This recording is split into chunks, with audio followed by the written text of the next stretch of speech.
So if I had to speak to the younger me and had to give him advice, I'd tell him to keep his intentions pure. Like, God's grace really does follow the ones that have the best intentions for this game. For any young creative, you're not wrong for wanting to do right. Like, and as much as you might lose steps on the way, whatever the case is, like, you will get it right. And it will be extremely beneficial for you, your family, and so many other strangers. Mzukisi Siwundla, aka Zeus Omega, is an influential South African music executive and cultural visionary. Alongside Kai, he co-founded Kreative Kornerr, South Africa's trusted source for documenting contemporary culture. Together they discovered and propelled the global Amapiano phenomenon, Uncle Waffles, to international acclaim. With the latest venture, Rap Academy, Zeus champions Africa's next generation of talent, shaping and elevating the continent's music to the world stage.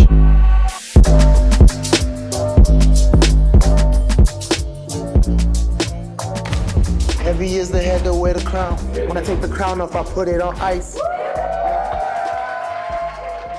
Jeez. My bro, so good to see you, bro. I was telling you downstairs, you're looking like money, brother. Big boss, El Patron. Come on. Yeah, man. It's good to see you, bro. It's really good to see you, bro. It's crazy. We're out here. You haven't changed? Yeah. Since the last time I saw you? Yeah, I haven't. It looks like the guala's looking nice. I think I'm just gaining weight because I'm getting older. Yeah, but there's like a certain gaining weight. It looks like there's that money weight. Like, yeah.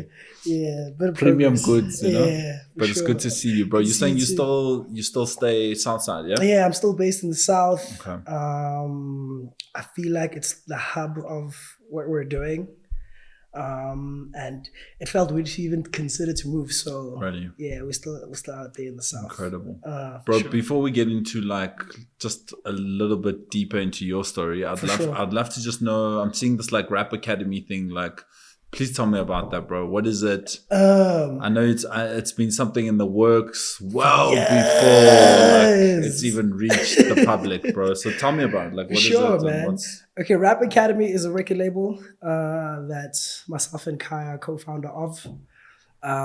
We've had many opportunities to like learn and see how the game works and is structured.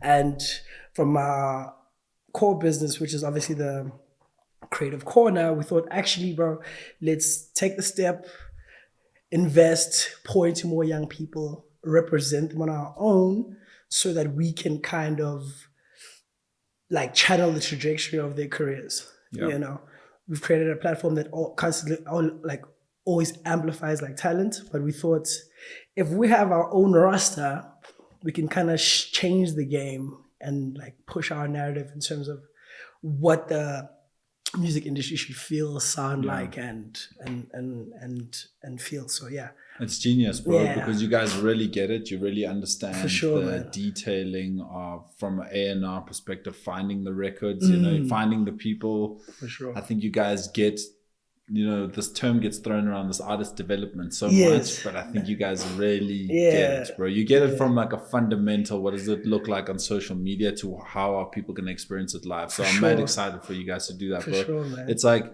bro, you look at Bad Bunny's label got $500 million apparently as like an advance for all the acts that they're signing. So I think you bringing everything together is so important, because you guys will have much more buying power and strength in numbers, you know. So that's mad exciting, bro. Okay, so, I didn't know it's a label. I thought it's just the development side. That's it was essentially just a developing like place for artists to like find themselves. And sometimes artists grow, they develop, and then they move on, and then they don't necessarily reach the goals they want to achieve. Yeah. And for me, it was like if I give you the full like scope, this mission is actually extremely political. Okay. And I'm just using the music industry and having a record label structure to make sure that I'm exporting as many young talents out as possible, so they can collect euros, pounds, dollars, bring it back home, and then empower and fix whatever they need to fix back home. I love that, bro. In the process, because we're dealing with like an emerging genre and like so many subgenres are growing like consistently, I feel like music can change the game. Yes. So we did the blogs, we did the merchandising, we curated the events, we developed the talents, and then saw that stuff was getting stagnant and thought, let's actually fully represent talent and take them as far as we can. So we're still very much in the genesis of what we're doing, and we expect it to grow like so much more. But yeah, I guess that's just where we are right now. So it was development, and then it turned into record label. Who came up with the name? I did. Yeah. Why Rap Academy? Because this seems like it's not a rap thing, you know? Oh yeah. So our very first talent that we represented full time was 031 Chopper. Yeah. And he is a vocalist, producer, engineer, Legend. the works, right? Yeah. And to date, if you look at like hip hop culture, like let's say for example, 031 Chopper had like 3 song placements on AKA's last album, RIP. And he wrote a verse and he wrote a couple of verses, and he's a hip hop artist. And right now, I think the new guys that are emerging, like the Quellas, who are like doing so well in the hip hop scene, 4 songs are produced by Chopper. There's a couple of hooks on there, and the record was produced at Rap Academy. So our footprint in the hip hop scene is still very evident. I just feel like the success of the genre of Amapiano is scaling the artists so far and exporting them. Now people look at it like it's a Amapiano movement, but no. I'm a regular record label exec. I've got the ear for hip hop and like various other genres. It's just that the piano, because it's growing so like quickly, everybody looks at it like it's like, yeah. But I thought it's like a acronym. Like yeah, rap like, stands for no. revenue and potential. Nah, that's not the case, bro. It's just Rap Academy. You know, we got Lonal, Timby Powers, Look at Ups. They were artists I was like helping develop, you know.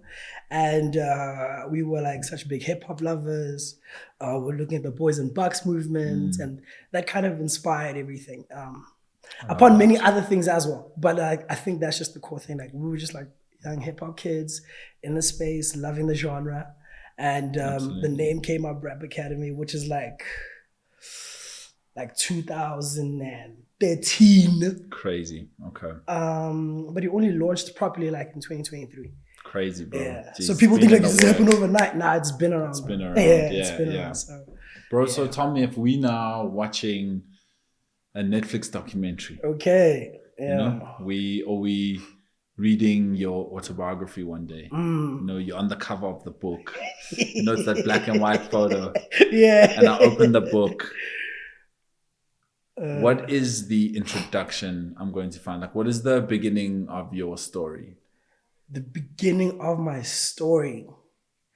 What's that opening shot when the Netflix documentary starts? And then that opening shot. The opening shot is... Give us like the context to the early...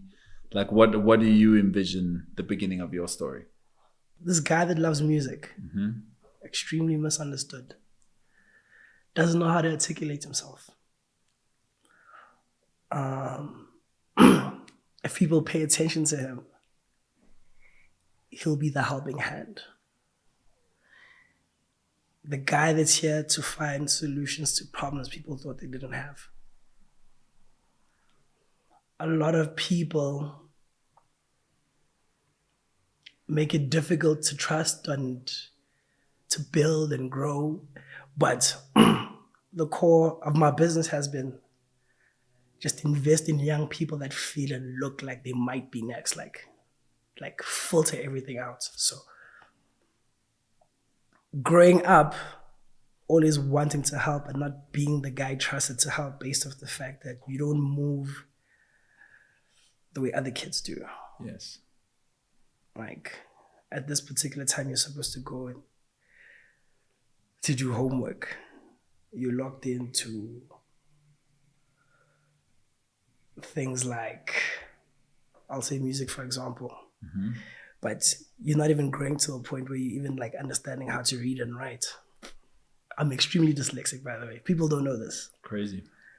And only when I was maybe like 13, 14, I was able to start being able to read and write and become a normal kid. I don't know this about you. Yeah. So extremely misunderstood just purely off that. And if you had to put it in a novel, like the whole situation is like, there's young people everywhere that might not be able to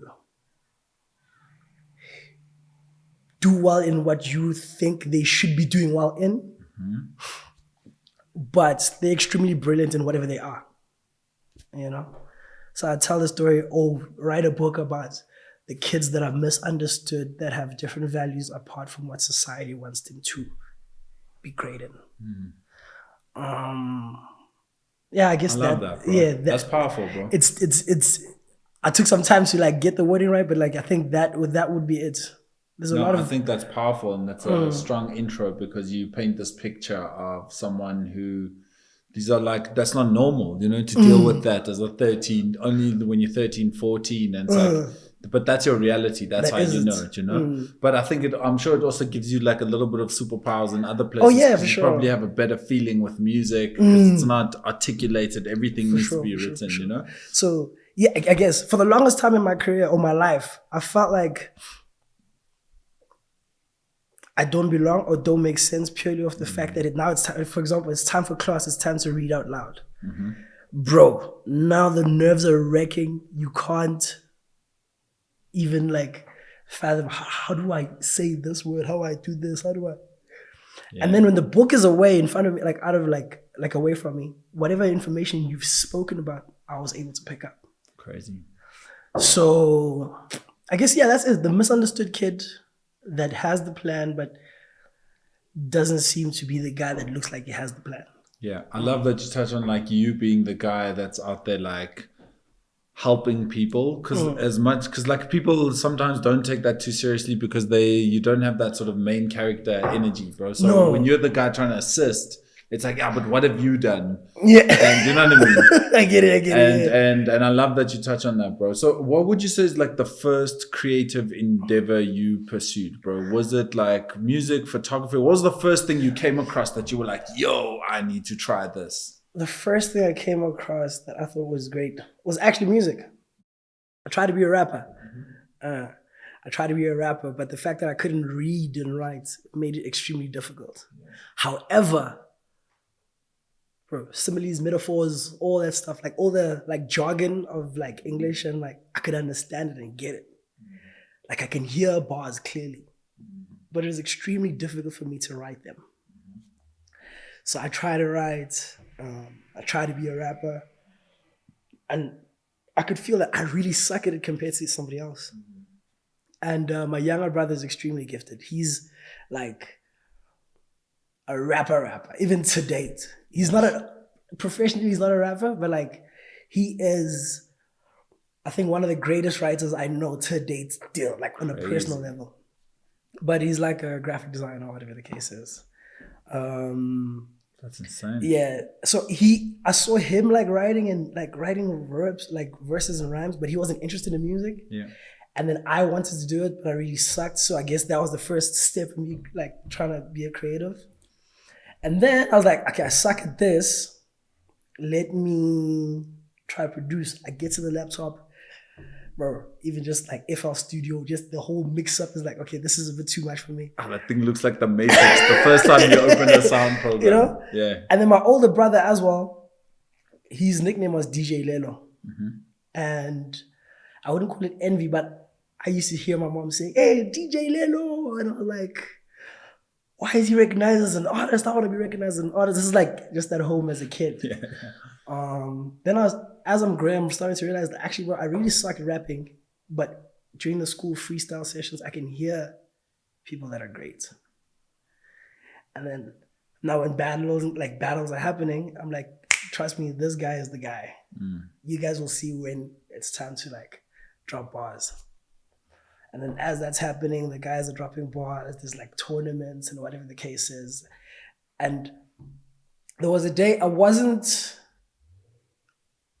I wasn't late, but there was I never bunked school, by the way, right? I was always at school 24/7 with the kids, but that day I was late. Yes. At school, and they were doing the freestyle sessions from morning until like the first period. And during the first period, there was a guy called the Rabbi, and that guy that I pointed out to be like, okay, I think this guy's gonna be the best, and they're gonna recognize him as the best rapper in school. He actually became like the best rapper in school. Crazy. You know? And then I just started picking up more people like that, like, okay, cool, I think this guy's great. Let's go do a battle with that school. And then he starts winning the battle with that school. So unprofessionally, I'm spotting the talent that is next, telling the guys that he's going to be dope and doing certain things. And then the guys end up doing those great things. The difficulty is that now people are confused at how am I consistently pointing out the person that is going to be next. But I leave the music thing for a bit to try and focus on this thing that my mom wants, which is school and academics and like performing. But again, the challenge is the same because I'm dyslexic. Reading and writing, all that stuff gets into the way. So whenever I do have my spare time, I try to be more creative. So I get into drawing and I get really good at drawing and I could draw both left and right. Crazy, bro. Which is weird. So I'm discovering things about me when I'm sitting alone and drawing more. My cousin sleeps over, they rapping freestyling, I'm trying to join, I suck at it. They create like their own little crew.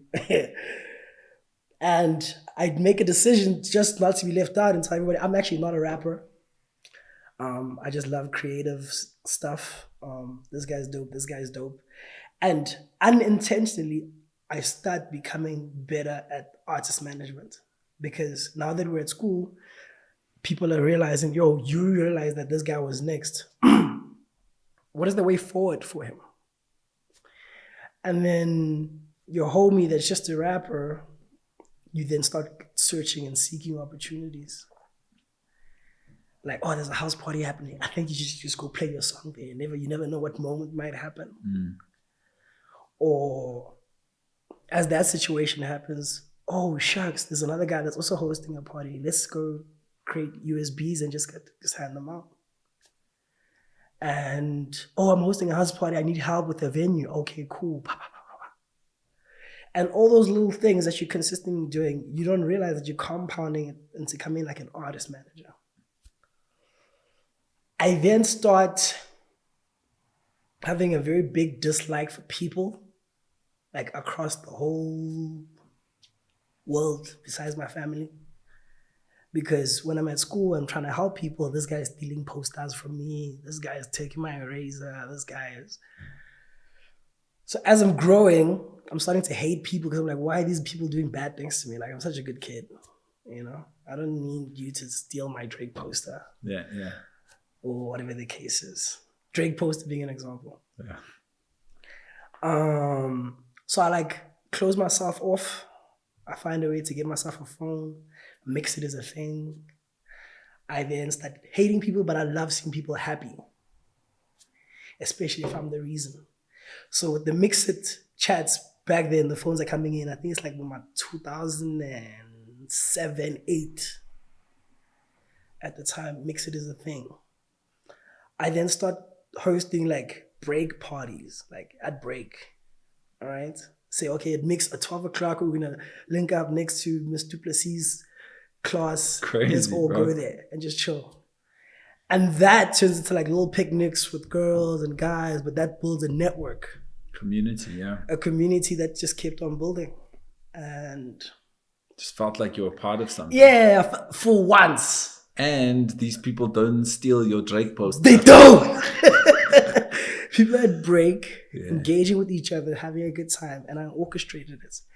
And it felt amazing. Amazing, bro. For once now, also, I felt like I had a purpose based off the fact that if you can't read and write, you're not normal. You're not a person, bro. Especially if you're already like, I'm at that point in grade 6. I kind of have an understanding of reading and writing. However, I still suck at it. Yeah. And Mom Dukes is upset that I'm not progressing. At this kind of, I've skipped a lot of steps by the way. My school career was like grade R, grade 1, grade R, grade 1, grade 2, grade 2, grade 3, grade 3, grade 4, 5, 6, 7, 8, 8, 9 dropout. Really, yeah. I was repeating a lot. Okay. People don't know that. So yeah, by the time I'm grade 6, I'm a little bit older than the kids that are my like age, but I'm here. I feel like I'm part of something. I'm here for a purpose. People are happy when they're around me. And I'm finding solutions. I lost this. Okay, here's this. I lost, here's this. When do you pick up photography, bro? Does that happen? Photography happens later. Later. Okay. We'll get to it. Yeah. So photography happens later. So you drop out. How does moms take that? How does? Oh, she's mad as hell. She doesn't get it. She's like, bro, I've already spent so much in school. At least finish it. Yeah. You know? And at this point in time, I'm like, okay, cool. By the way, when you're like 18, you're actually an adult. So, you're still in grade 9. You're an adult. All your peers are gone. You are more of a fool staying in school. That's what I think. Yeah. All right. And what's your plan? What are you like? Yo, the moment my plan is, I'm going to be so rich. These people don't get me. I'm going to be the biggest shot ever. And I'm going to show them through music. Okay, through music. You're thinking, that's music's where we at. Like, at this point in time, bro, I've already had like a proof of, okay, if whoever I choose to be dope will be dope. Yeah. I feel like that's a grace and an anointing on my own. Like, I'm self-aware. But I'm not 100% aware because there's no real successful artist. As technology develops, I'm doing sleepovers at friends' houses. They've got access to Wi-Fi and other stuff. And I get hooked into other things like YouTube videos of how like Jimmy Iovine and Scooter Braun are doing stuff. And I see them facing challenges that I was facing. And that's where actually like a lot of my confidence came from.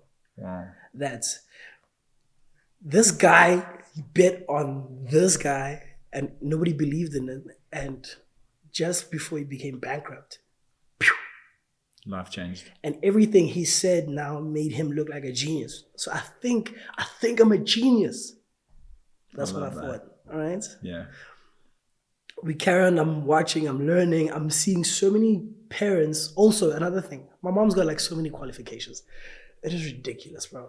Really, bro? Yeah, and in the profession I'm in, funny enough, like marketing and all that other stuff. Crazy.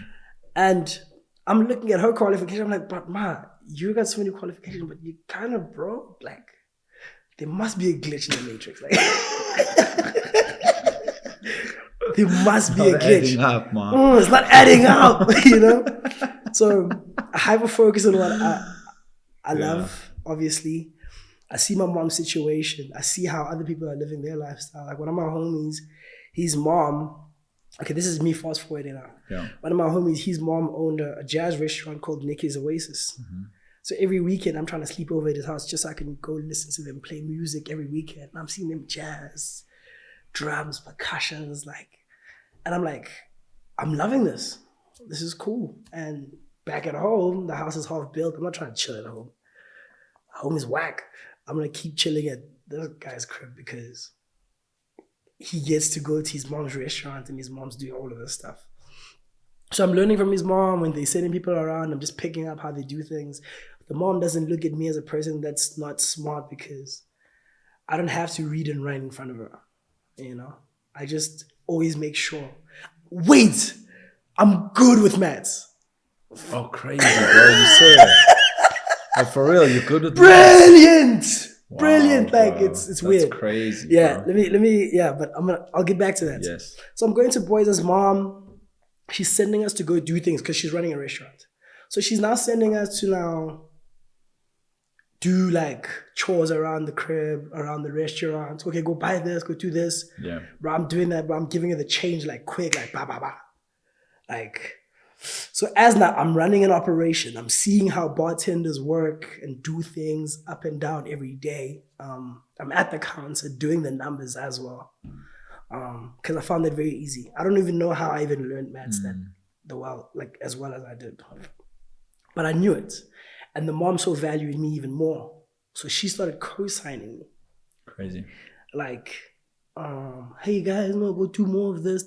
She never necessarily said, here's money, go take it. But she used to be like, here's 1,000 rand, go buy what you guys need to do. And you guys will tell me like how much everything costs, whatever the case is. And because I was good at the money, she used to give me the money instead of a son. And I was confused. I was like, my mom has never given me money because she doesn't have. This guy's mom is giving me money every day. And she's trusting me with this. Yeah. And she's not realizing how I'm growing. Fast forward, our lifestyles become a bit too tricky, and even to be friends with people that are like doing better becomes a bit weird. We move out, I stopped kicking it with this homie, but I've gained a lot of knowledge from his mom, Dukes. And then I'm back in my reality now. And in my reality, at this point, I think I'm in grade 9. I bought the camera through... I don't even know if I'm allowed to say these things. My homies and I, right, was sick and tired of our reality. So we used to like steal phones across the board, go to parties and just like...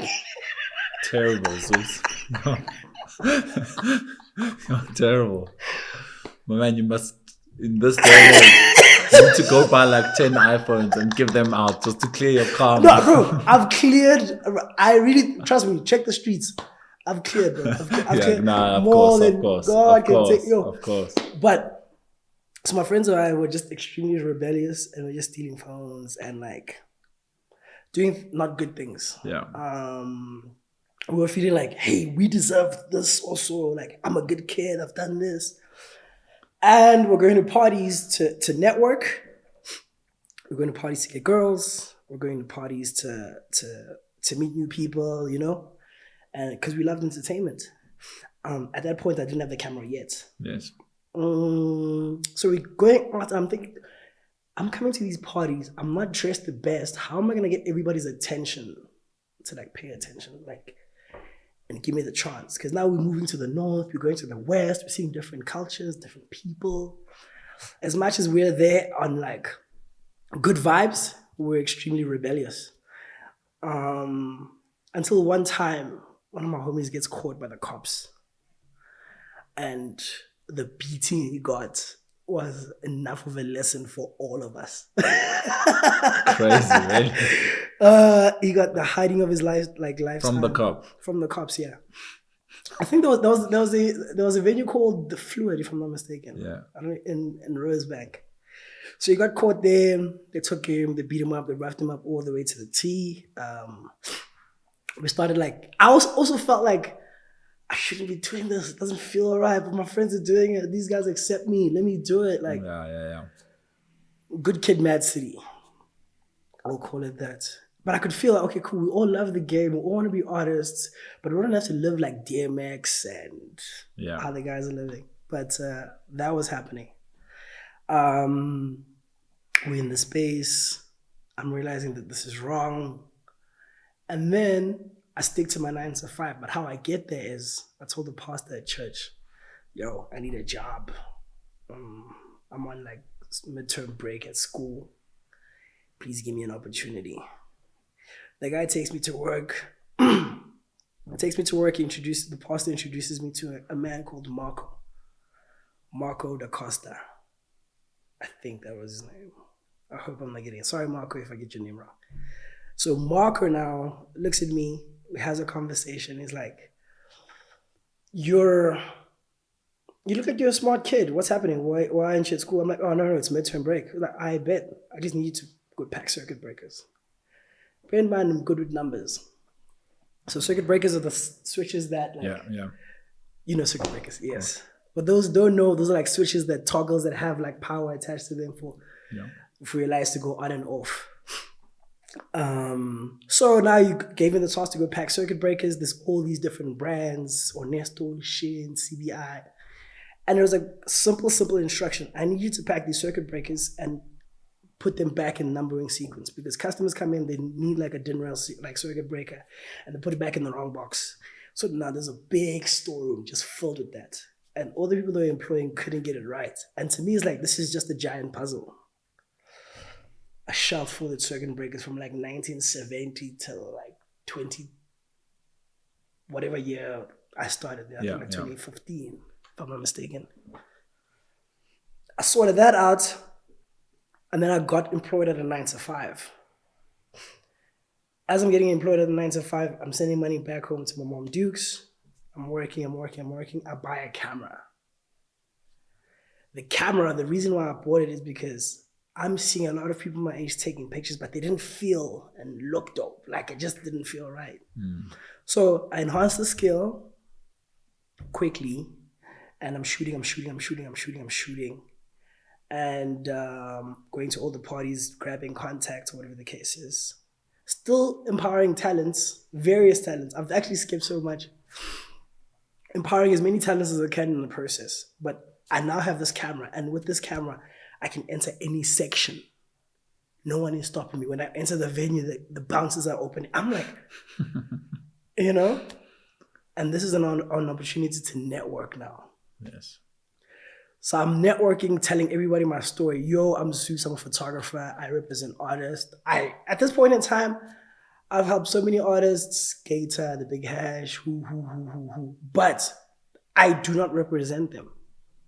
I've taken them to like further steps, put them on radio, and done necessary steps to get into the game. But I'm not in the game either. I can barely even survive at that point. I'm earning 2.3 a month. At the time, I'm bartending at the same time on weekends. Crazy. And I'm shooting. And all this stuff all together helps me like kind of have some sort of a cash flow just to be in the space. Is it around this time you meet Kai? Yes. How does that happen? So, because I tried my best to be like a guy that networks with everybody, seeing who's dope and who's not dope, trying to find more creatives like me. One of my homies, okay, so I think there's a guy called Lunga reaches out to a homie I knew. And I was curating events with this guy already as he then like says, I'm looking for a venue. Now, because I'm based in the South, I'm like, I know where you could host your party.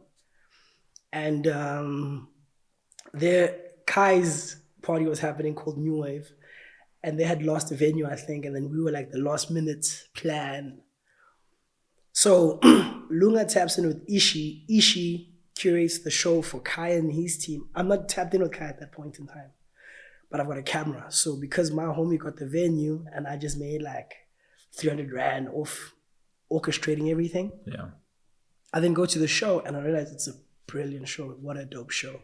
Again, the networking from Mix It progresses and becomes into like WhatsApp group chats along the lines. There's many, many WhatsApp group chats with lots of youth and lots of youth parties. I'm just fast forwarding. So at this point in time, it's like, this was like 8 years ago. 2016, I think. If I'm being like precise, 2016, so 9 years ago. Kai's hosting the party, our teams link up. I'm just shooting everywhere, taking pictures of whatever, because youth doesn't take nice pictures. Those are my thoughts. Long story short, the party's successful. Kai comes into the picture where one of the girls that saw me shooting took my number the night before and says, I'm gonna need pictures. Kai hits up and that girl and says, yo, there's a guy who was taking pictures. What's his number? Please give me his number. Oh, okay, I have his number. His name is Zeus. Cool. Kai hits me up. He's like, yo, what's up, Zeus? I heard you were taking pictures at my party. Can I please have the pictures? I was like, sure, just transfer me 5 Rand CLC and you'll have all the pictures. 5 Rand CLC got you like, I think like a gig of data at the time, all right? And I sent him all the pictures and he was like confused, like, yo, you're gonna charge me 5 Rand for like 380 pictures and they edited? Why? I was like, you guys were hosting a dope party. And they were edited. Yeah, I edited. I edited everything. So I edited everything individually. There was this thing of presets, like Yeah, it's not a thing. Yeah, at the time, or maybe it is, but maybe my knowledge around it isn't there yet. Yeah. But I edited all the pictures individually. I'm breaking it down to him while I'm like showing him, like, oh, you guys did a dope party, man. This is the moment when this girl did this and did it, and he's like so like confused, like, yo, first of all, why did you shoot all these pictures and why did you send it to me so quickly? Like, he's confused that why? Like, why? I'm like, and to me, it's like, yo, bro, you're doing something dope. And if any way I can help and be a part of it, I will. Yeah, but no cost. I'm like, yeah, actually, bro, we need to find a way to get us into better positions. That's a conversation I'm having with him at the time. And he is very much like-minded. So he's still like in school selling caps at the time, whatever the case is, and doing his movement. I'm working my 9 to 5. And then he starts planning his next event. And then I put in my 2 cents at the time. I was homies with Josh. Josh was homies with DJ Switch. And I'm now like making like plans like, yo, there's a crazy party that's happening. I need DJ Switch on the lineup. Can he come for these kids? It would be dope. Crazy. And DJ Switch makes a plan. And he's like, yeah, sure, I'll rock for you guys. Like, whatever. And Takai's like, yo, you got DJ Switch for us? Like, how? And then from there, like, our friendship just started growing more. And we started speaking every day. And on text, finishing each other's sentences. Every single thing that we're doing and saying is like balancing and aligning. How we grew up is completely different, but our values are exactly the same.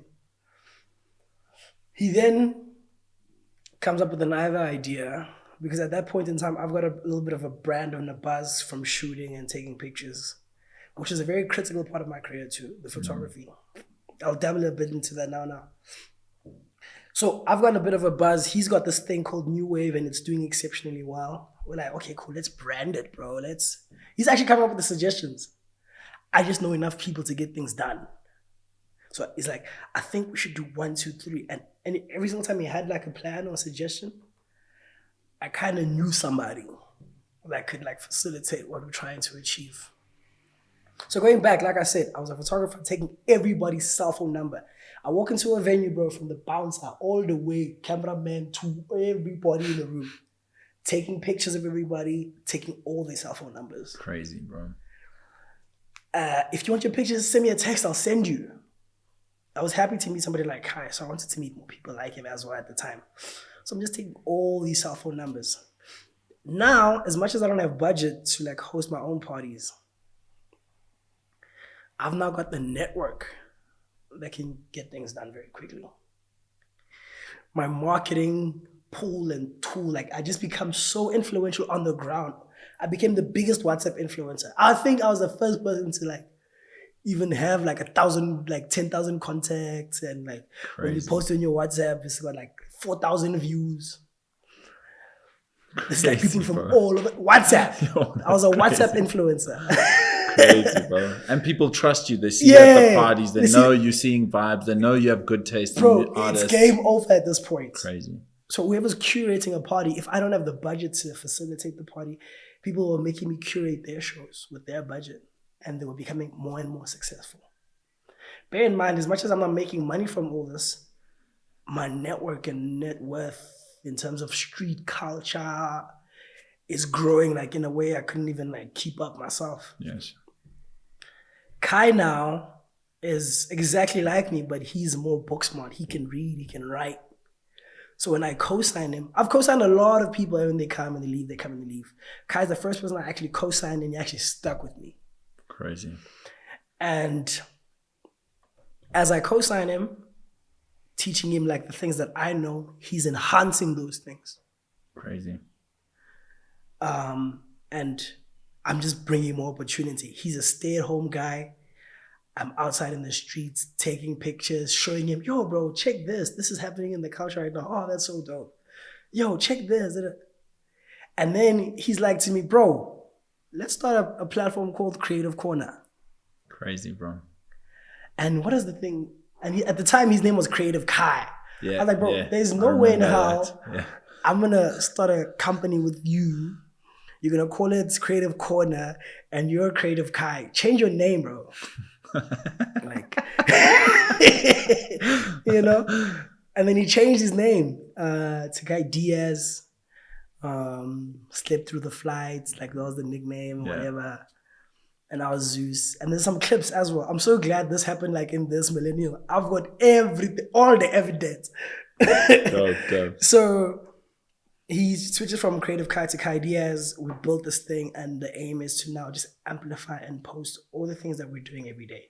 If I'm not mistaken, Kai went to my high school, bro. I remember him Yeah. as a youngin, bro. I remember him as like a grade 8, bro. It's crazy, man. Okay, incredible. So you guys say, this is it. We're starting this thing. And what's the inspiration? Is it like, yo, are we going in? We're trying to top complex? Are we like, what's the angle? The angle is just to create a voice for us. Okay. You know? Are you guys thinking blog? Are you thinking label? Are you thinking like... At that time, I'm not thinking label. I'm not. Okay. Rap Academy is in the back of my head. I haven't spoken to Kai about it. Okay. At that point in time, I've already met Chopper too. He's a producer that stays with me. No, he doesn't stay with me at the time. I'm lying to you. I stay at my cousin's place. And I've got Chopper in the back of my head. I've got other artists that we know, like the Rabbi, like I said, but I don't have the capacity to even support myself. I don't even have no way to start with other people. In the back of my head, Rap Academy's here. And Kreative Kornerr, like we see it as just documenting culture, but we're just going to put the photos up there? Like, so here's the thing. Like I said, we don't have a voice to document what we're doing, but we're doing great stuff. We're hosting parties. I'm fast forwarding a lot. At this point in time, bro, we're hosting parties with 1,000 kids plus, 2,000 kids plus. Across all like Model C Black youth demographic. We in the hood, we in the Model C kids. We in the space. I've got 10,000 contacts of South African youth. This guy's dad is a politician. This guy is a doctor. I'm realizing that I've got the most powerful network, and I've got this guy, Kai, who's extremely passionate about this thing as well. And we're like, bro, we're doing the craziest things, and these guys are not even checking us. And then there's also like parties that are happening in the space, in the game, that are not doing as well, but they've got the craziest support. Kai's like, we need to document all the stuff we're doing and post it, because we're not posting. We're just curating the shows, but there's no like formalities to a lot of the things we're doing. And Kai is also instilling that stuff in my head, like structure, placements, formalities, He's teaching me the stuff that I avoided my whole school career. So that's what happens. We're building the network. We're doing exceptionally well. Kai's like Kreative Kornerr. Let's document all the stuff we're doing. Amazing. We're gonna do interviews. We're gonna blog. We're gonna do this. We're gonna host parties that we're already hosting. We're gonna like represent talent. What's the first paycheck that comes into Kreative Kornerr? Yeah. The first real one. Yeah. The first real one. Okay, wait. Okay, cool. Hey! Again, we're music execs. Yes. I'm not in the game as of yet. There's a first real check, and then there's the first corporate check. Yes. The first real check is an artist, Nigerian artist, based in Cape Town. Because I'm servicing everybody in the game. A Nigerian artist comes and hits us with a check. At the time, I thought that was a lot. That was like 22,000 Rand. This is coming from a person that's earning 3,000 Rand a month. Just got your whole salary. Yeah. I just got my salary times like 5. Wow. That's crazy. And this is to cover his music? Like, what was the... Yeah, music, digital marketing, and he was like just taking like a risk. Okay. Yeah, this guy says he does music, he's in the game. He gives us like 22,000. I felt like that's a lot of money at the time. We're navigating things. I'm doing good business because I'm a good guy. Yeah. I want to make a change amongst everybody. If you are like artists from Nigeria, you've got money, I don't know where your money comes from.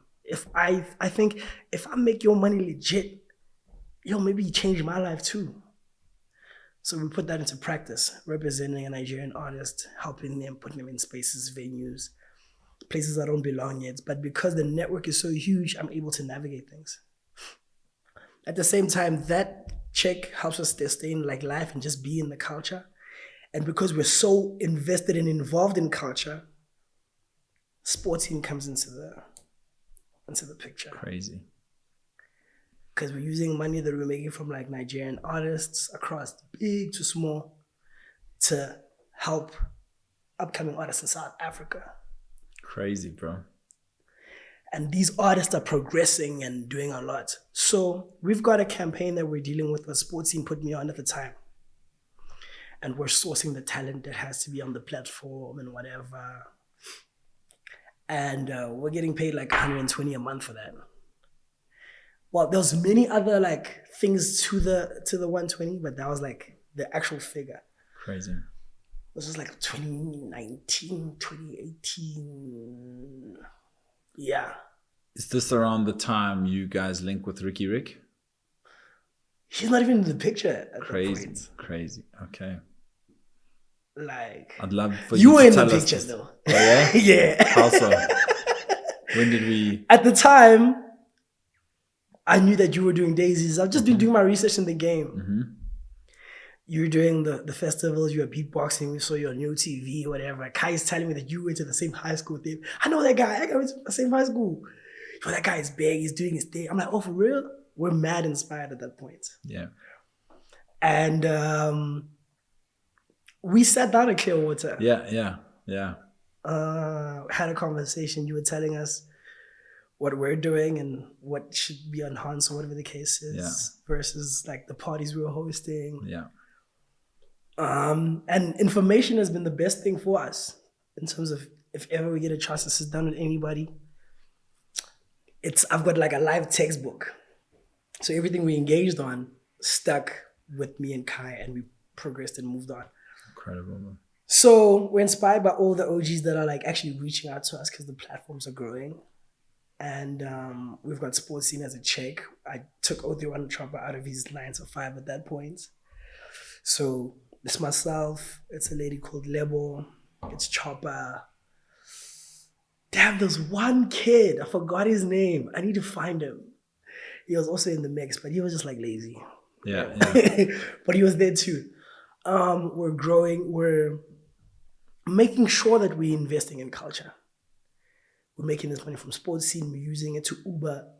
Our profits we're using to bring more people to this sports scene thing that we're doing. So the sports scene put me on, we developed the studio because there's a studio at Sands City. Yeah. So that studio had facilitation things that we had to do, and we're using our profits to Uber kids to come and work. Amazing, bro. I'm still working my 9 to 5 at that point in time. Just about to break out, but now we're making 120 a month. At that time, I'm earning like 7 now. Helping out where I can with my mom. I am now aware that 7,000 rand is bullshit money. Yeah. But we stick through it based off the fact that my boss, Marco, as much as he wasn't paying me a lot of financial money, he was paying me so much more that I didn't understand. How to run a business. What's the discipline look like? The time you come in, the time you leave. As much as these are all your workers, you can work harder than them. Those are lessons I learned from Marco. The guy that was doing my 9 to 5. Fast forward let's say January of 2019, 2020. Right before COVID. Wait, what date was Cotton Fest? Cotton Fest? First one was before that. Yes, first one was before that. So the first one I snuck in. Crazy. And in us sneaking in now, I understood the festival formation, I'll call it that. And to be, I'm so sorry. I was able to sneak people in. Yeah. And like show them the stage. Now I'm there with my friends that we're seeing Ricky Rick live in the flesh. This is the first Cotton Fest. Before we started engaging, I'm seeing this guy in the flesh. I'm aware that this is his festival. I'm seeing so many people working. I'm like, this guy did this. What a great man. Wow. Yeah. So I'm heavily inspired. Okay, but fast forward.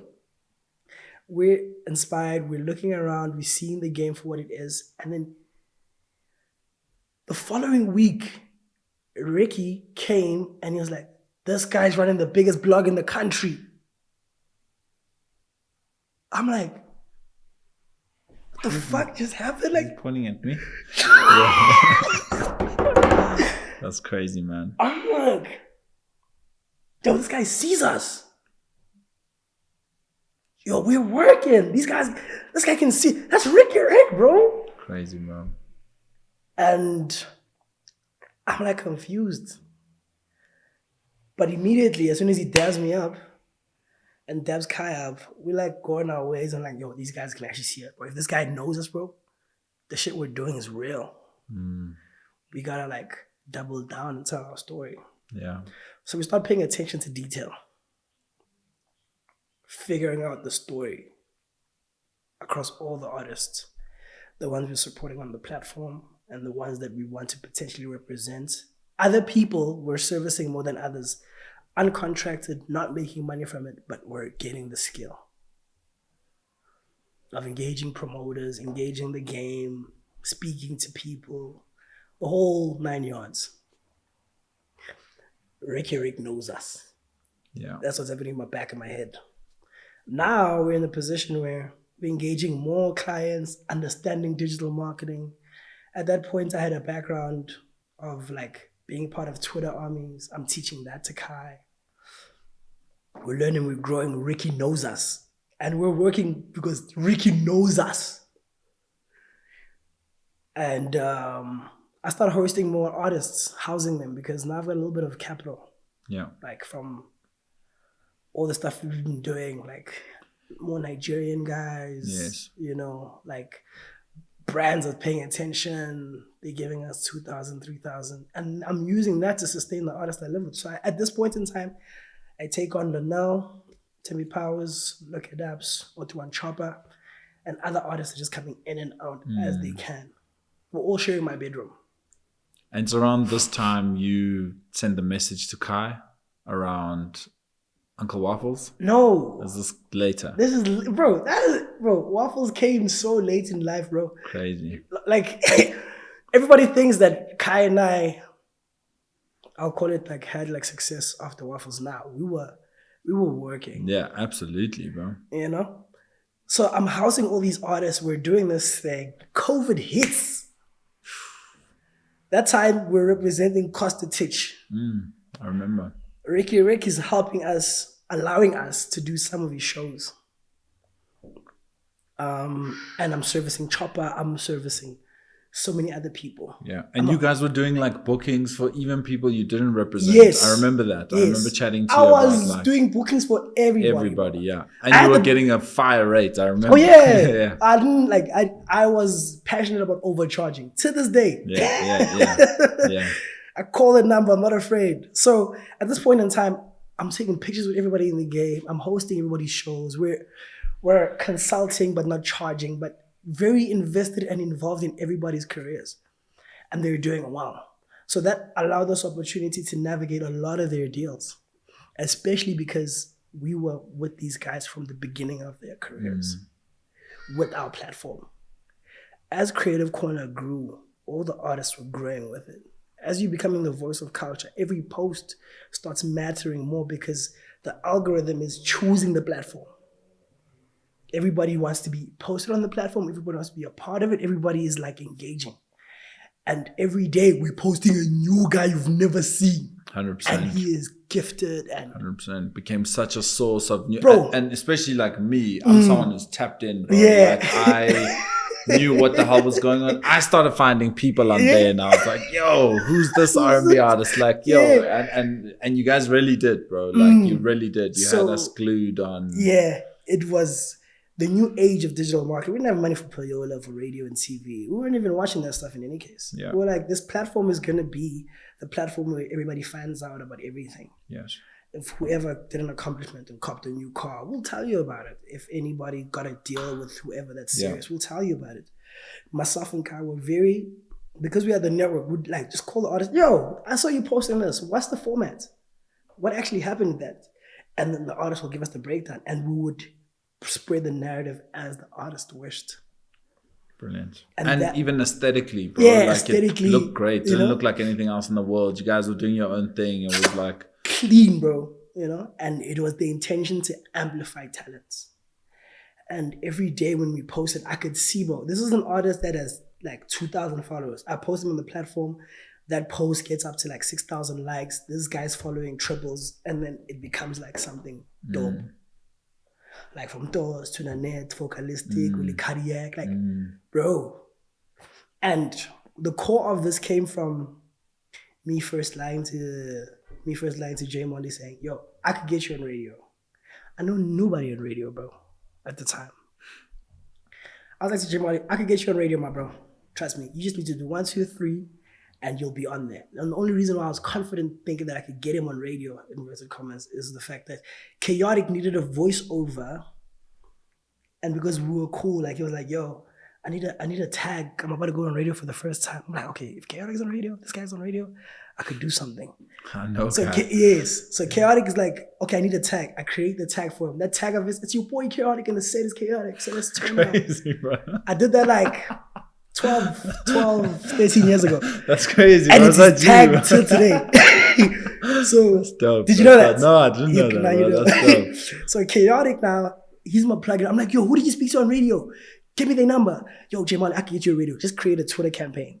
Yeah. Saying, yo, play my shit on radio. I'll get it on there. Give me all the stems or whatever. So he's giving me things I don't even understand. Though I'm seeing WAV files for the first time. Take that, put it there. He's now on radio. And now I realize, okay, cool. We can manipulate the game through the platform. Let's make sure all these young people have these platforms. Yeah. So from Jay Marley to Gator to Patrick Lee to all the upcoming guys to now us growing the platform, then it's Foca and who. As we're progressing, I'm now doing bookings for a lot of people. Making offers like, yo, Foca, I got 10 bands. You want to do this one? Yo, you got X amount. You want to do this one? And then I'm going to Auntie B now. Yo, Auntie B, I got a show for Pops. Can I do it? She's allowing me. Bro, I am now growing as an agent in the game. So shout out to Ricky for that, for allowing me to like facilitate some shows. So I'm growing in the game and I'm showing Kai, I'm like, yo, bro, this promoter wants to pay X amount for this guy. This guy is quoting this. There's a gap for this, bro. You think we should do this? He's like, yo, double down on that. But every time you're out, give me the content so I can keep amplifying it. So now I'm going to all these gigs, setting up shows for people. Kreative Kornerr as a business is growing from agency like point of view. My network in South Africa becomes so huge. Everybody. Bro, ridiculous. And because we're servicing Nigerian guys, we've been traveling. Fast forward, bro. This is a very strong platform, the voice of culture and youth. And we're linking up so many kids with brands, opportunities at this point in time. God answers a blessing that we've been praying for since Kai and I ever linked up, because we were watching Travis Scott and his growth. We were watching like Rolling Loud clips, and we're like, we're doing so well. We've kind of serviced so many talents. We can get them at better rates so we can curate shows. At this point in time, the next year of Cotton Fest, we're curating the lineups because we're creating the top talents that are next. As much as I don't represent them, we can put them in positions. They get on the stages, they're growing. We've kind of covered the whole game at that current point in time. Until God eventually shows us a new talent that we want to represent, which is Waffles. We're doing so many things online. I'm servicing so many people in the game. Chopper is like my best friend next to Kai. He's still like a killer producer doing his thing. But then God blesses us with that talent. So Kai is gigging with Slade. Kai eventually shows me Uncle Waffles' profile. Like, yo, what do you think of an artist that looks like this? Bro, I looked at her clips, bro. I was stuck on her page for like 2 hours. Like, I'm like, how does this even exist? Like, at that point in time, she's like playing and she's just dancing, having a good time. I've never seen an artist or DJ like put on such a good show. I replied to him immediately saying, yo, bro, this girl is clean. Like, she doesn't papa. Like, she's so calm. Like, she'll get mad streams, bro. She just looks the part. This is an artist. And he's like, yeah, that's why I showed you, bro. So let's work on it. But like, listen, I'm moving with Slade. I need you to handle this artist. And because I'm the guy that's always on the streets in any case, and I know that it's a girl, I'm fond of violence, like because of how we grew up as the boys, robbing, stealing, fighting. I'm like, anybody that comes, like, I'm ready. Talent comes into the picture. I'm chatting to her a bit nervous too, because I'm like, this girl doesn't know how big she's going to be, like, you know? And every artist that I actually engage, I speak with them with the respect of, you're the biggest shit, you know? So I'm like, hi, superstar, how you doing? You good? Like, yeah, I'm good. Did Kai chat to you? Because I'm not sure if he had or not. Yeah, I want to make sure that you're dope. I'm going to be your manager, road manager. I'm going to look for shows for you and you're going to grow. And she's receptive to this? She's like, I'm confused that this girl from Swaziland. She's like, okay with me, like, just chatting her up.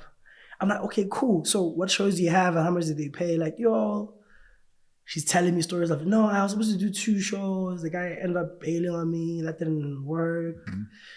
Now I'm here in Joburg. Hey, she's telling me, bro, imagine now, also Waffles is crazy. She's coming to Joburg in hopes that this guy is going to tell the truth and pay those 600 rands. Crazy. So she's coming to Joburg with no real plan also. But she also believes that she's going to make it. Amazing. Fast forward, we link up. She plays her first set. I see her set and I'm like, she played nothing like extremely commercial. It was so underground, so Zeus tuned. Like, I actually want to hear something new and it must make me feel some type of way. So she was playing that type of set and I was like... And she's dancing in the sets and everything. Yeah, bro, she's taking vibing. She's vibing. She's like, I'm like, bro, you are so cool, bro. Like, you have not... Wow. I'm like, Waffles, you're so cool, bro. She steps off stage, she starts crying.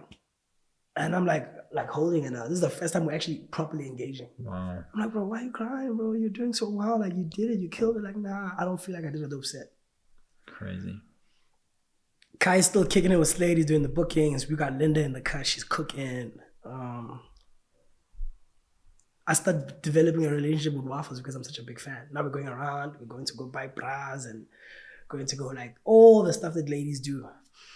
There's an opportunity that's coming the next week. So we just pre-plan. So she goes back home, I think. And then the next week we pre-plan. No, I'm lying to you. I'm lying. No, I'm not lying. She actually does go back. And then she comes back the next week. I pick her up. As I pick up, we're doing the run now, the shows. We're going to Sumo with Elisio. We're doing Zone 6. And I think one more venue. I forgot what it is. But yeah, we're curating a show for Slade at that day. Curating a show for Slade. We set up all the rosters. Actually, we still have the chats on this very same phone. We curate the shows. Everything is dope. We plan the logistics. Talent goes into like a hotel. We plan the day. Boom. She's settled. We start doing the shows now. We set Waffles to play 6 p.m. opening slot because I'm not aware of how she really plays. Obviously, we got the experience in the game. So we set the rest of the lineup the way it's supposed to. One of my homies, Cyphered, is supposed to play the 11:30 slot. And unfortunately, can't make it. Crazy. Bro. Yeah. So... You're giving me shivers there. Yeah. So at that point in time, we're rocking, we're killing it. Dope vibes. I go to the next show. We come back. We're like, yo, Cypher can't miss the slot. I'm like, listen here. I think put Waffles there.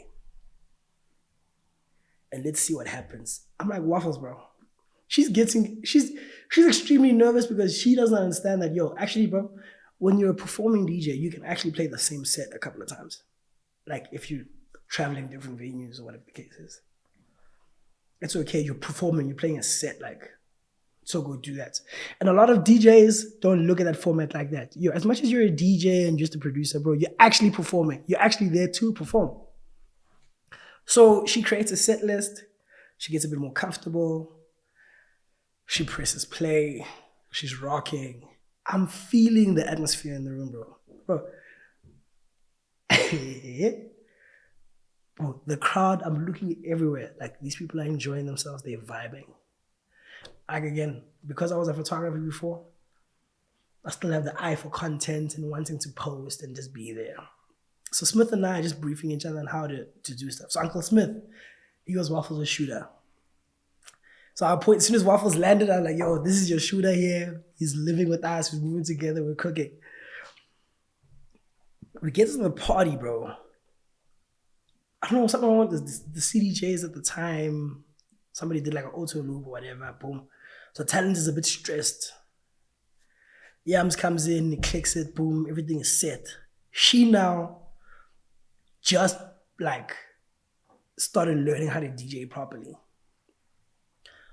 A bit nervous, the crowd is full, it's rocking, but she looks cool, bro. You can see that this girl is fly, her braids are neat, like the outfit is clean. She took care of herself. Now she's here to rock. And bro, as soon as she started pressing play, bro, the crowd went all the way to the top. I'm like, crazy, bro. I'm like, whoa, this is a crazy, crazy set. 37 minutes into her set, she spins Adiwele. Bear in mind, a week before that, Adiwele went viral at Tanzania. Youngstana was there.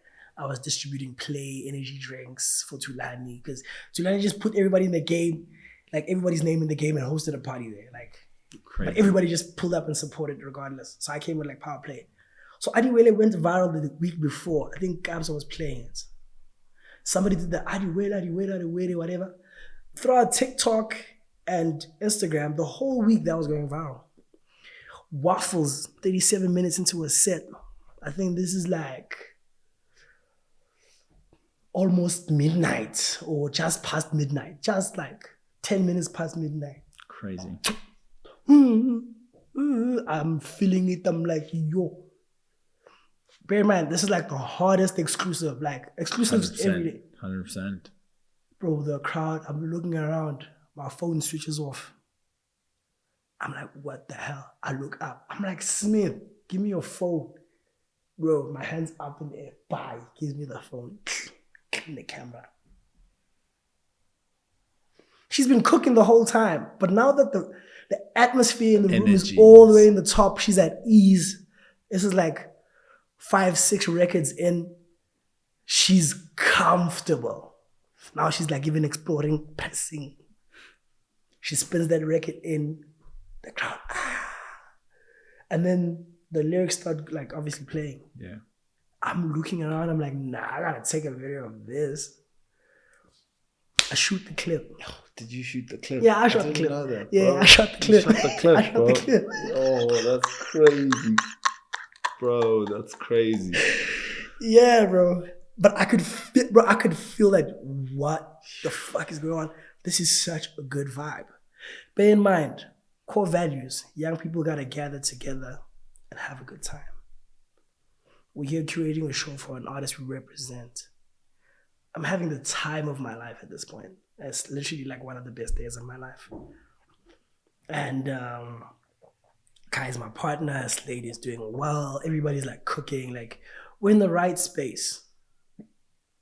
And she's cooking. And when you look at the clips, the same guys that are behind her are the same guys that I'm still moving it today. It's Chopper there, it's the young kids, it's Jane Attic, it's 2K Future and Fun. It's the same homies. Crazy. I shoot the clip and then the set continues, it ends. Yams and I think Nates have come in, they carry on rocking. But I tell him like, bro, I got the craziest videos of you, bro. You will never believe it. The night carries on. Slade at the time was the headline of the show. Does his show. We're doing a single launch for Wamuhle. Yeah. And I was like, yo, today's such a good day. So we're rocking The Night Ends. I airdropped the videos to Talent.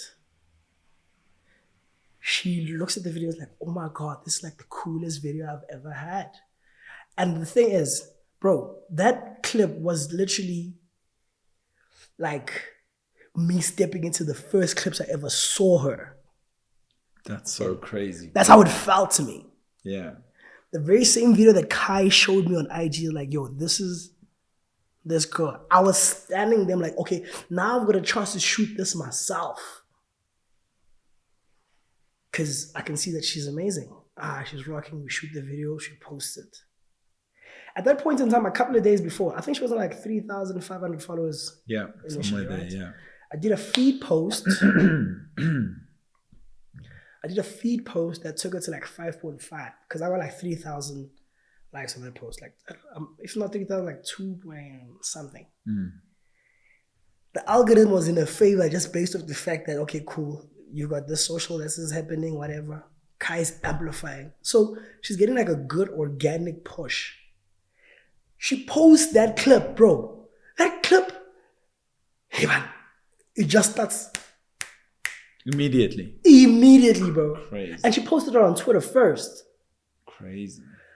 She posted, bro, it starts going mega viral.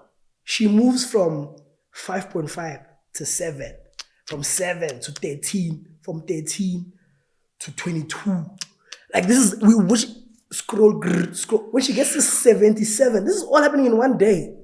When she gets to 77,000 followers, I don't know what did Drake do? I think Drake just commented and I think he posted it on the stories, I think. He posted it on the story. This is Drake. Yo. In my head, crazy. I'm like, what the fuck is going on? This is Drake before Kendrick. What? Crazy. Bro, me and Kai are chatting now. Everything we've ever dreamt about immediately starts happening. Like, yo, all the tours we've been planning and dreaming of doing. This could actually happen.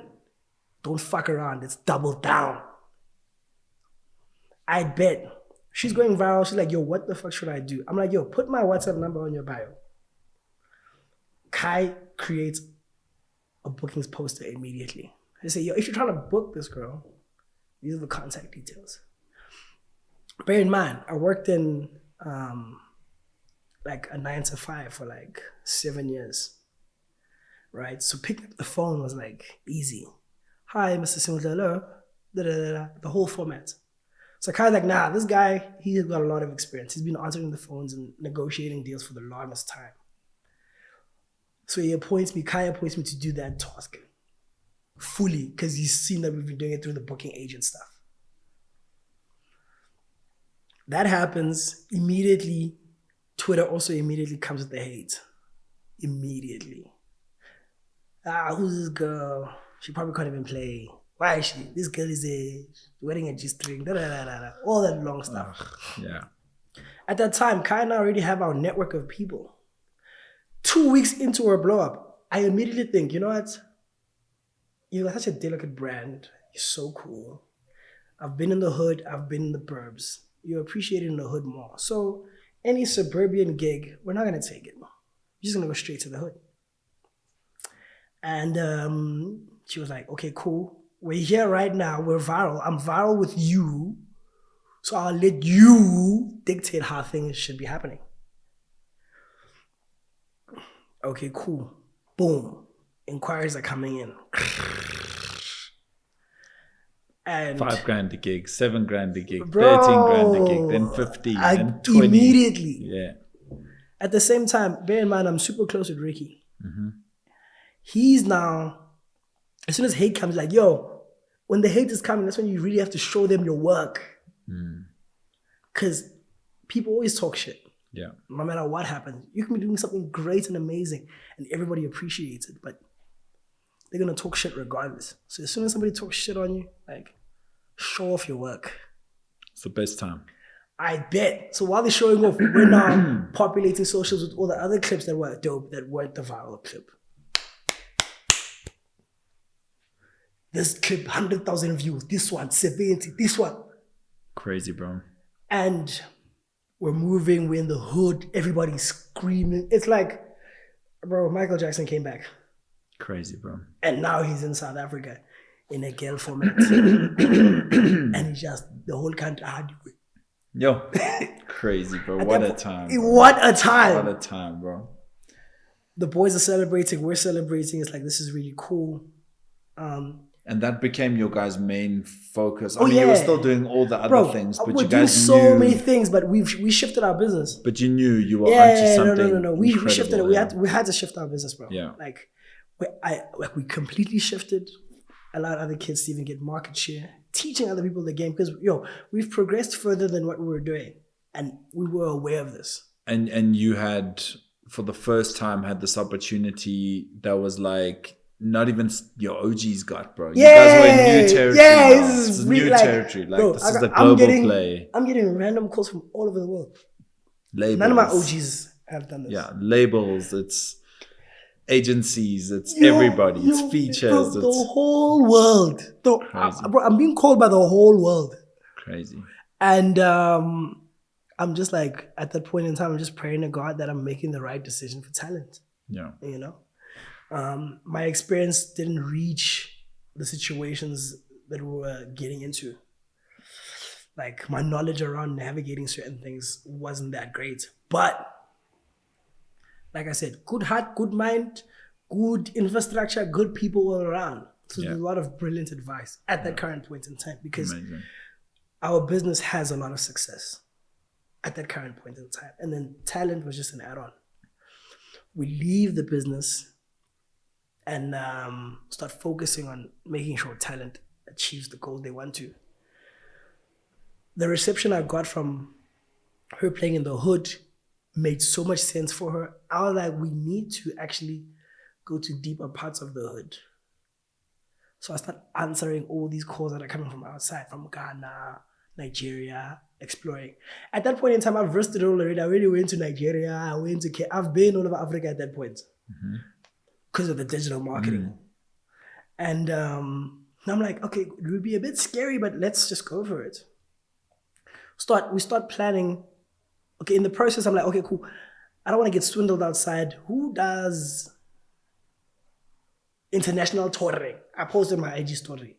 And to this day, I still use my IG story as a platform to get like things that I'm looking for this artist, find him, and then make sure you contact this number. So I was doing, I'm like, who's the brilliant guy in terms of like African shows? So this is like 2 weeks, 3 weeks after Waffles blows up already. Twitter is still coming for her. She's crying every day. I link up with my OG Mark Mac.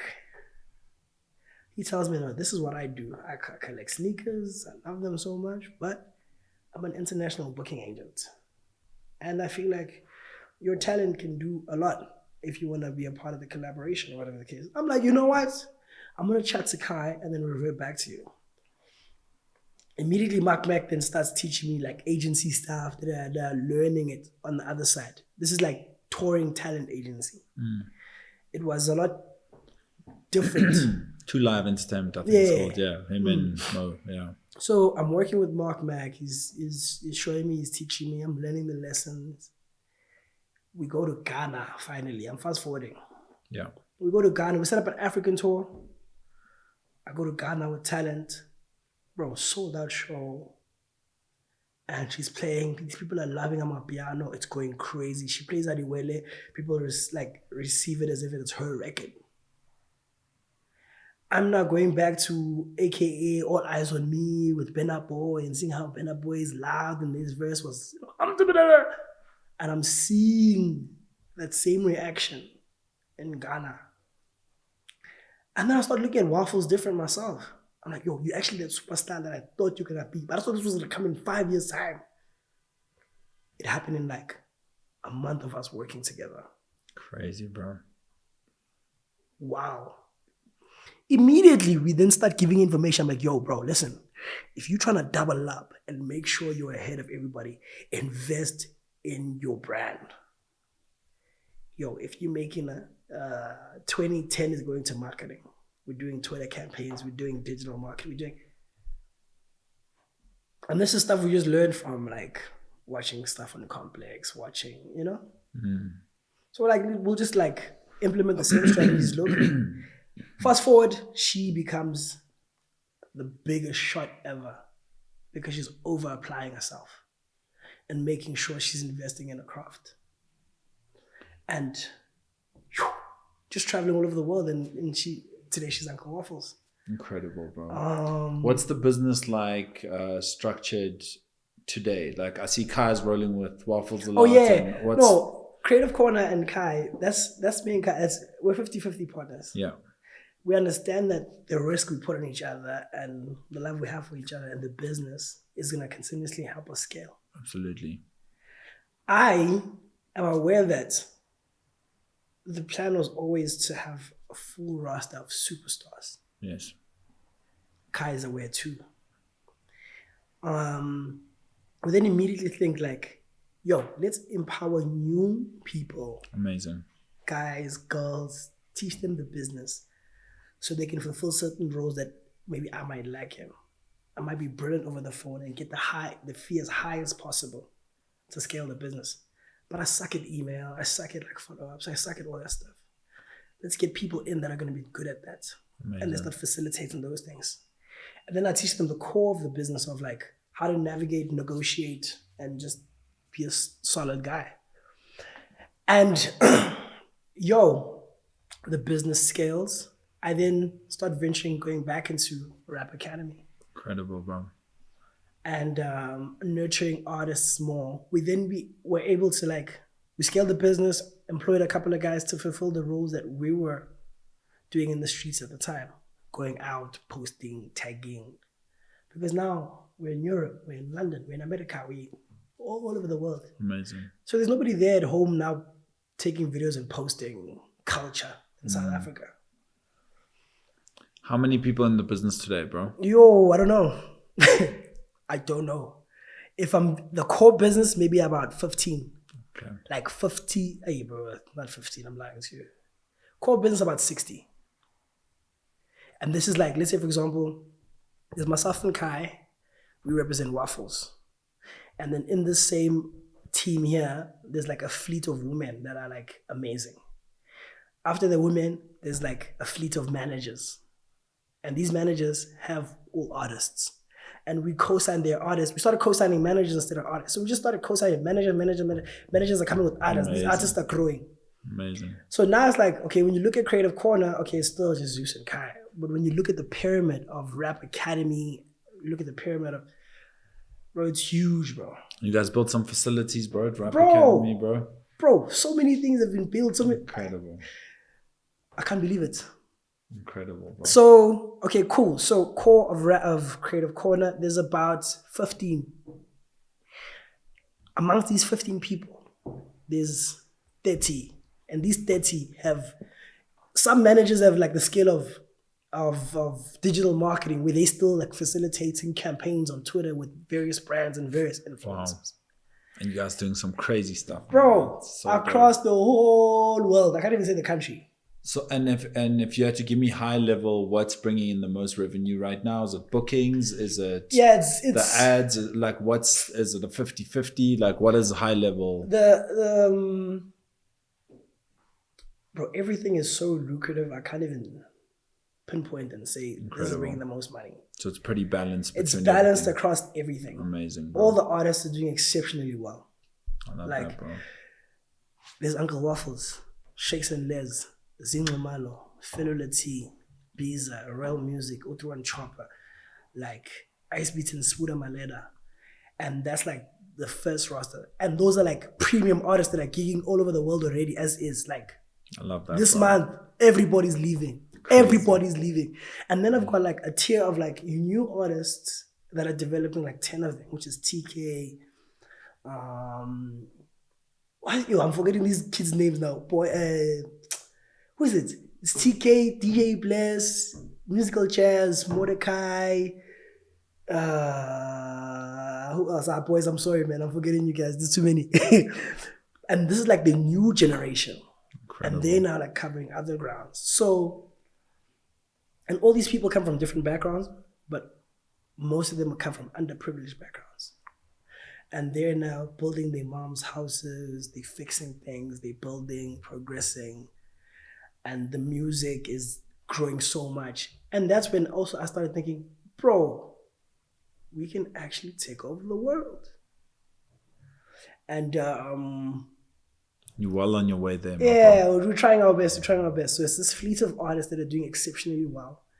And above these guys, there's still the brand team that's making sure the kids are getting agency stuff. And then there's still like syncs, and then there's like music videos and extras and crazy, man. Bro, It's wild. like, it's wild. And now these fleets of artists are all now investing in like hubbly businesses, barber shop, chow stop, putting money together to buy more properties. Like, brilliant, bro.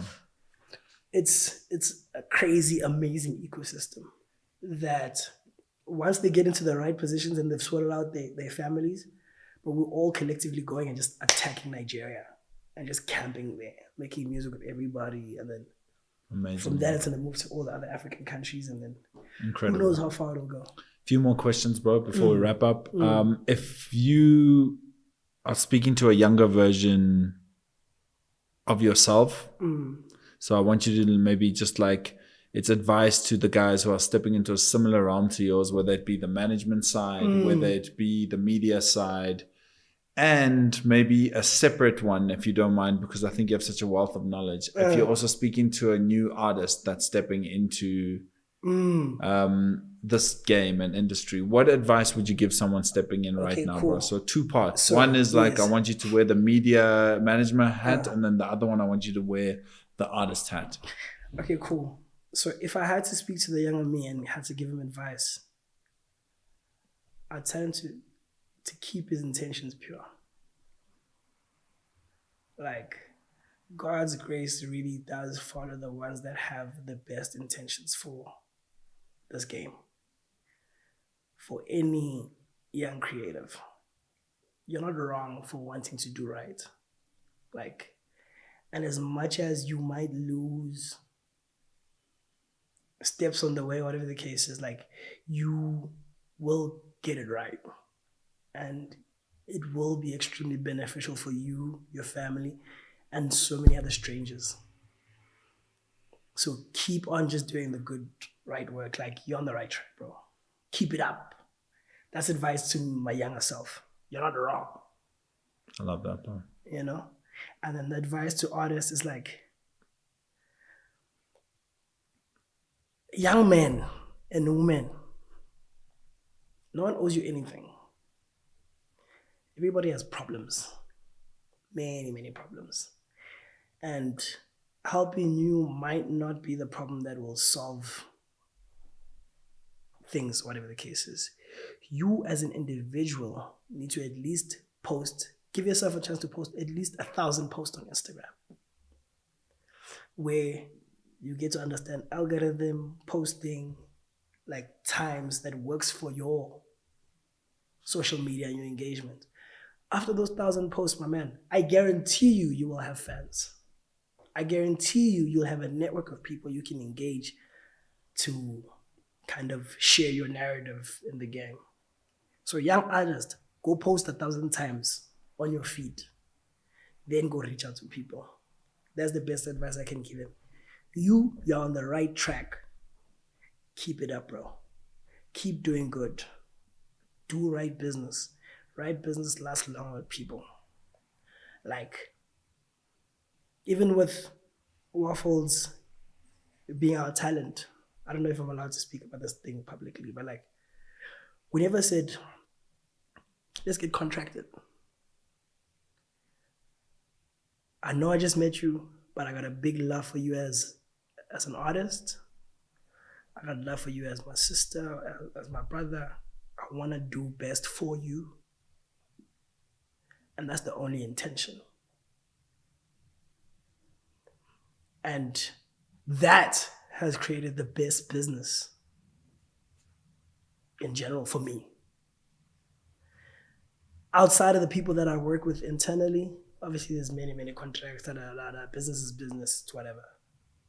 But to all the talents, I had to show them first that I really care and want you to grow, and I will invest my level best to make sure you reach those things. And then you'll decide if you want to do business with me. Incredible, bro. I respect that, bro. Yeah. I've done business like that my whole life. And there are times where that will Yeah. save you, you know? A couple of times. You know? But yeah, I think we've learned a lot of lessons, and now we're in this current position. And any other talent I represent, I'll always show him that I actually care about your growth and teach you the business, and then go check elsewhere if you feel like you fit better, even after the co-sign.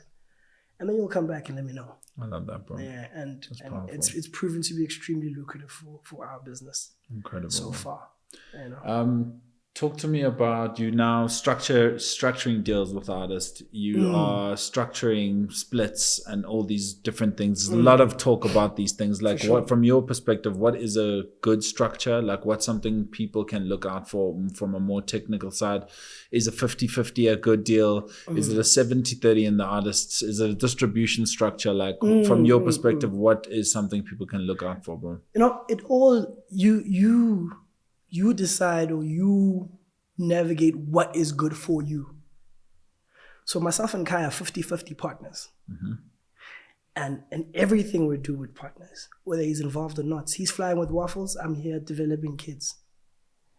The kids are only making sense in 2025. I'm heavily involved, but whatever I do here, he's heavily involved. And vice versa. That's a partnership that works between Kai and I. Yeah. If I then develop a relationship or a partnership with another talent, let's say, for example, okay, that's a partnership in a business. Those partnerships do exist with talents too, where you're like, okay, cool. As a manager, I want to invest X amount and make sure you're in the space, but I want to do 50-50 with the music, for example. As the artist, in real terms, maybe that might not be the greatest agreement in terms of law. But if you and this guy are both agreeing like, yo, I'm not an artist, but I know how to scale your business properly and wanted to go to the very next level, would you be keen to set up a structure like this? And the artist will say yes or no. It is then immediately the manager's responsibility to teach this person how to use money. And that type of format looks sustainable and whatever the case is. Then you get partnerships where it's like, okay, cool. I like you, but I think I could just do distro. Maybe let me just take 10%. Gotcha. And my ecosystem can be valuable for you to grow and scale. But whatever happens is purely up to you. Yeah. And there's other guys that want to do 70-30. But so it purely depends on where you want to be positioned. Yes. And depends on your ability, right? Oh, yeah. So if you are self-sustainable and you don't need us to do much, we can do something a lot smaller. If you need us to be heavily involved. So for me right now, I'm not even going to look at artists. I'm creating partnerships with managers. Amazing. Like, I love what I have with Kai, and I would never trade it for the world because it did change my life. Incredible, bro. You know? And I want to be in a position to invest in more people like us, because even managers get paid last. 100%, bro. You know? They get the short end of the deal. The shortest. And a lot of the managers I know, bro, these guys are arranging music, mixing songs. You know, they're like structuring music. They're producing. Videographers. Today, managers still fulfill those roles. So I've found a way to co-sign managers, and if you're brilliant, bro, it will shine in your work. Powerful, bro. What we've created belongs to you too. Powerful, bro. You know, so that's where we're at. My last question to you, bro. Inspired by the late Ricky Rick. Rest in peace. My bro, what would you like to be remembered as? What would I like to be remembered as?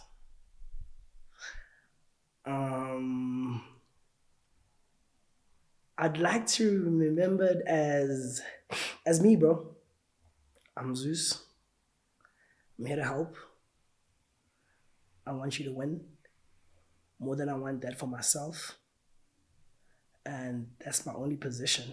And until my time on earth ends, that's the only thing I would really want to do. You don't have to acknowledge me for it. As long as I did my part, I know my grace comes from a part when I actually prayed one time saying, yo, God, if you get me paid, I'm going to make sure everybody gets paid.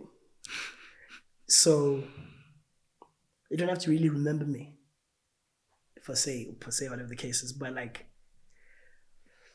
I want to be remembered as the guy that just had the helping hand. And those that know. And a lot of people know. You don't have to say it. Yeah. I know, you know. Absolutely. We know, you know. You don't have to acknowledge me for it. But the only time I want to get acknowledgement for it is when more opportunities come, I know I'll do it right by these people. Every time I get a check on behalf of everybody I represent, it's to make sure that everybody's good. And there's cheese in my fridge. But like, I love that, bro. Yeah. So bro, that's the chat. From my side, bro, I just want to say, man, to both yourself and Kai, bro, to sure. Waffles, everybody else on the stable, and like the stuff you guys are doing. It's been such an honor, bro, to watch you guys do your thing. You know, like it's so dope to see you transition from wearing these different hats, bro. And you guys are doing it incredibly, bro. Like, you know, there's like people where that moment hits and they buckle. Like you guys are doing and being exactly who you're meant to be, bro. And it's beautiful to see you in that light. And it's beautiful to see you, you know, like you guys, whether you see it or not, whenever there's a social conversation, I fight for you guys. I'm like, man, shut up. You guys don't even know. Like, this is uncharted territory, bro. People are commenting on shit that they've never been to or never done, you know, nothing about. Shut up, man. You know, so it's like, it's incredible to see, you know, I've also had this incredible opportunity to see so many different artists through this moment and through this time, and to see how you guys are doing it, and you're in a global play. Yeah, and how yourself and Kai, the way you guys keep it cool, and just to see the rooms you guys are in, and just to see the people Kai is interacting with, to see the people Waffles is interacting with. It's crazy. It's mind-blowing. You guys are doing such a big global play, and to see so many of your artists working around the world, bro, it's just such a beautiful thing, man. It's beautiful. And just from my side, bro, I want to wish you guys the absolute best. I know it's just the beginning, bro. Like I can imagine you guys are still young, bro, and that's something I always say. I'm just like, yo, that you won't get everything right. You're gonna make mistakes along the way, and that's okay, bro. But like at the end of the day, I know your guys' intentions are pure. I know what you guys stand for, and it's incredible that you guys also have found one another and like-minded people. It's such a beautiful thing, bro. And bro, I can't wait to see what you guys do. And I think Rap Academy is I think it's just gonna become some new peak that we've never seen, could even think of existing. I'm super excited, and I see it happening sooner than what everybody else thinks. So I'm grateful, and we'll keep putting our head down and trying to figure it out. Amazing. Like I said, this is a political agenda. No, I see you guys are gonna run for president. Yeah, I see you guys are gonna bring the coins back. You guys have moves, you know. After traveling the whole entire world, I realized that how like great and beautiful South Africa is. It's the best place, bro. It is. So let me take as many artists out as possible simultaneously, and then bring the money back home to improve the place. Absolutely. And the departments that are in what we're in will eventually back it. Absolutely. And then make sure that we're exporting more talent.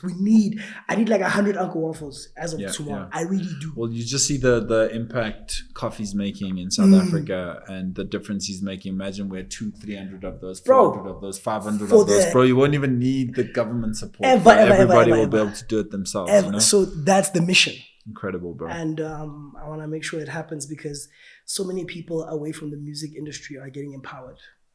Every day it's managers, secretaries, like fashion designer, local brands, like so many people. Like, okay, this is just quickly Uncle Waffles before we even wrap up. She's empowering so many boys and girls, from dancers to stylists to tattoo artists to incredible, bro. And every single time we're shooting a music video, it's high music video budgets with like small companies that are like local kids, like incredible, bro. And that's the format of the business from start to finish. And we believe that young people can really make a difference. We've made a difference. So absolutely. So that's what we're trying to achieve. Make sure that these young people understand what they're getting themselves into, and they can get paid very quickly. and South Africa can be a better country. Ah, big boss. El Patron. My brother, I'm shout proud out, of you, G. bro. Thank Such you an so incredible much. thing to see, bro. Yeah, And yeah, for sure. can't wait to have this chat again where I'm like, yo, so your first billion, hey? That's crazy. Trust me, bro. Next chat is Yeah, gonna be for like sure, that, man. bro. Much For love, sure. my bro. Thank Much you, bro. love. Thank Much you for love. making Yeah, time, bro. bro. Appreciate it. That was beautiful, bro.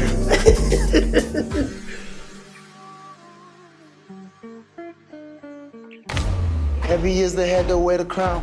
When I take the crown off, I put it on ice.